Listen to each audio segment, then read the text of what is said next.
নমস্কার, আমি তনুশ্রী হোম কিচেনে সবাইকে স্বাগত। আজ রয়েছে পাটিসাপটার রেসিপি।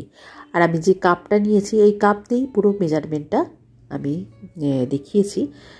2 কাপ নিয়েছি ময়দা, তার সাথে 1 কাপ দিয়েছি আতপ চালের গুঁড়ো। এটা কেনা আতপ চালের গুঁড়োই দেওয়া হয়েছে। তার সাথে 1/4 কাপ দিয়েছি সুজি দিলে পাটিসাপটা খুব তাড়াতাড়ি উঠেও যাবে আর খেতেও ভালো হবে। এখানে চিনি দিয়েছি 1/4 কাপ।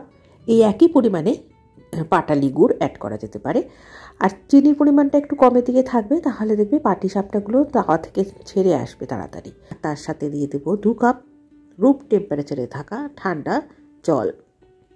খুব ভালো করে মিশিয়ে নেব। এর সাথে আমি 1 কাপ দুধ অ্যাড করেছি। চাইলে পুরোটা দুধ দিয়ে মিশ্রণটা মাখা যেতে পারে, মানে পাটিসাপটার ব্যাটার পুরোটা দুধ দিয়ে মাখা যেতে পারে। আমি দুধ আর জল মিশিয়ে ব্যাটারটা মেখে নিয়েছি। দেখেই বুঝতে পারছো ব্যাটারটা একটুখানি হাতাশ গায়ে লেগে থাকবে।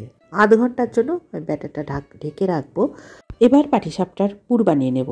খুব ঝটপট তৈরিও হয়ে যাবে এই পুর। এর জন্য কড়াইতে নিয়েছি একটা মিডিয়াম সাইজের নারকেল কোড়া। এর সাথে দিয়েছি পাটালি গুড় 1.5 কাপ মতো, দুধ দিয়েছি 1/2 লিটার। সমস্ত কিছু ভালো করে মিশিয়ে ঢাকা দিয়ে গুড়টা গলে যাওয়া অবধি অপেক্ষা করব। তারপর ঢাকা তুলে দুধের পরিমাণটা কমে যাবে, আস্তে আস্তে ঘন হয়ে যাবে। আর এই খিরসাতে আমি ক্ষীর ব্যবহার করিনি, যেহেতু অনেকটা দুধ দেওয়া হয়েছে, ফলে এটা দুধটাই কিন্তু ক্ষীরের কাজ করবে, সুন্দর একটা ফ্লেভার বেরোবে। তো বন্ধুরা, এভাবে কম উপকরণে খুব সহজে খিরসা বানিয়ে নিতে পারো। তো এই খিরসা দিয়ে পিঠে, পুলি, পাটিসাপটা বানানো যাবে। আমি যে ময়দার ব্যাটারটা আধ ঘন্টা ভিজিয়ে রেখেছিলাম, তো ময়দার ফ্লেভারটা যাতে না লাগে এর জন্য আমি অল্প একটু 1/2 চা চামচ এলাচ গুঁড়ো মিশিয়ে নিয়েছি। আর পাটিসাপটা বানানোর আগে প্রতিবারই হাতা দিয়ে একটু ব্যাটারটা নাড়িয়ে নিতে হবে।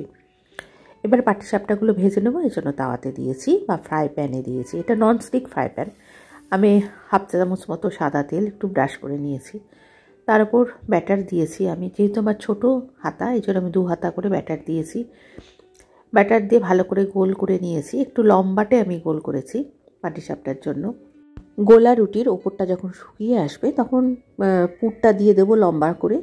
তারপর পাটিসাপটার মতো যেমন করে রোল করে ভাঁজ করে নেয় বা ফোল্ড করে নেয়, সেভাবে ফোল্ড করে নিতে হবে। তো আমি একই রকমভাবে প্রত্যেকটা পাটিসাপটা একই রকম করে ভেজে নেব বা তৈরি করে নেব। আর পাটিসাপটাগুলো ভাজার আগে খিরসাটা একটু লম্বা লম্বা করে লই করে রেখে দিলে বারবার করে আর হাত ধুতে হবে না। তো আজ এই পর্যন্ত। আবার চলে আসবো নতুন কোনো ফ্লেভার নিয়ে। আজকের রেসিপি ভালো লাগলে অবশ্যই লাইক, শেয়ার, কমেন্ট করার অনুরোধ রইল। আজকে কোনো নতুন বন্ধু থাকলে সাবস্ক্রাইব করে রেখো। সকলে ভালো থেকো। ধন্যবাদ।